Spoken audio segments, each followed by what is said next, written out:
হাওয়াই দ্বীপপুঞ্জ জুড়ে এখন এক থমথমে নীরবতা। আর সেই নীরবতা চিরে শোনা যাচ্ছে ঝড়ের এক ভয়াল গর্জন। প্রশান্ত মহাসাগর থেকে উঠে আসা ১ নম্বর ক্যাটাগরির দানব এখন গ্রাস করতে চলেছে পুরো রাজ্যকে। তার নাম হারিকেন লালা। ঘন্টায় ৭৫ মাইল বেগে ধেয়ে আসা এই ঝড় ইতিমধ্যেই তার ভয়াল রূপ দেখাতে শুরু করেছে। মাউনা কেয়া ওয়েদার সেন্টারে বাতাসের গতির রেকর্ড হয়েছে ঘন্টায় ১০০ মাইলেরও বেশি।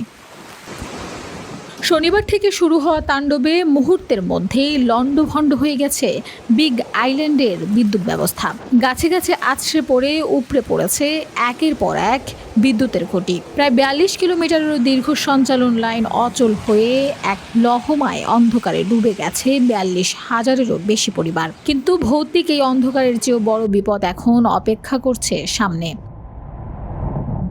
ন্যাশনাল হারিকেন সেন্টার চরম সতর্কবার্তা এভাবেই কোটি কোটি মানুষের ঘরে দেশ জুড়ে ফ্রিজ একটাই, ওয়ালটন দিয়ে জানিয়েছে আসল তাণ্ডব এখনো বাকি। পাহাড়ি ঢালে আগামী কয়েক ঘন্টায় গড়িয়ে নামতে পারে ২৫ ইঞ্চি পর্যন্ত মুষলধারে বৃষ্টি, যার ফলে দেখা দিতে পারে প্রাণঘাতী বন্যা আর ভয়াবহ ভূমিধস। ইতিমধ্যেই দ্বীপাঞ্চলের যোগাযোগ ব্যবস্থা এক প্রকার বিচ্ছিন্ন। অনির্দিষ্টকালের জন্য বন্ধ করে দেওয়া হয়েছে হিলো এবং কোনো আন্তর্জাতিক বিমানবন্দর। সচল নেই কোনো বাণিজ্যিক বন্দরও। পরিস্থিতির এতটাই অবনতি ঘটেছে যে কতদিনে বিদ্যুৎ ফিরবে তাও কোনো নিশ্চয়তা দিতে পারছে না কর্তৃপক্ষ। হাওয়াই জুড়ে এখন একটাই আতঙ্ক, ধ্বংসের এই তাণ্ডব ঠিক কত দূর গিয়ে থামবে।